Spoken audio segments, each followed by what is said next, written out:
পথে নেমেছি আমরা এবং পথের মানুষদের সঙ্গে কথা বলবো বলেই ঠিক করেছি, কিন্তু দেখুন পথে নেমে কিন্তু আমি দেখে বুঝতে পারছি না যে জলপথ না স্থলপথ। রাস্তার সাইডে জল ভর্তি সবকিছু।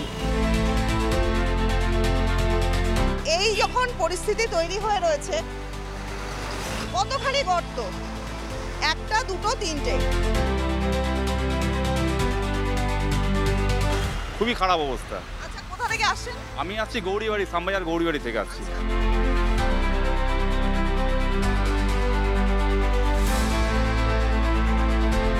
বাসটা কিভাবে যাচ্ছে দেখুন, একেবারে নাগরদোলা পরিস্থিতি তৈরি হয়েছে।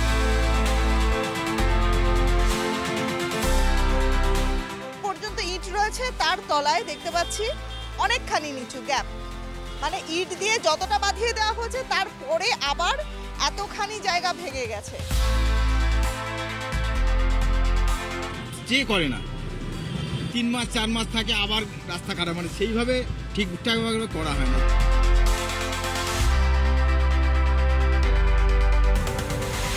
রাস্তার যা বেহাল অবস্থা দেখতে পাচ্ছি, তাতে এই রাস্তায় যে কোনো সময় যে কোনো বড় দুর্ঘটনা ঘটার একটা প্রবল সম্ভাবনা রয়েছে।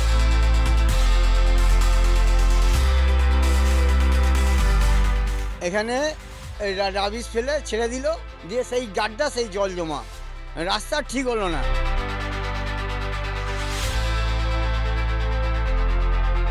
দেখতে পাচ্ছেন এখানে গর্ত দেখাচ্ছি আপনাদের, এই গর্ত দিয়ে আজকে শুরু করব যে কতখানি গাড্ডা তৈরি হচ্ছে। একেবারে পিসি চন্দ্র জুয়েলার্সের সামনে হাটকোর মুখে দাঁড়িয়ে রয়েছে, শুধু একটাই নয় আরো একাধিক এখানে গাড্ডা রয়েছে।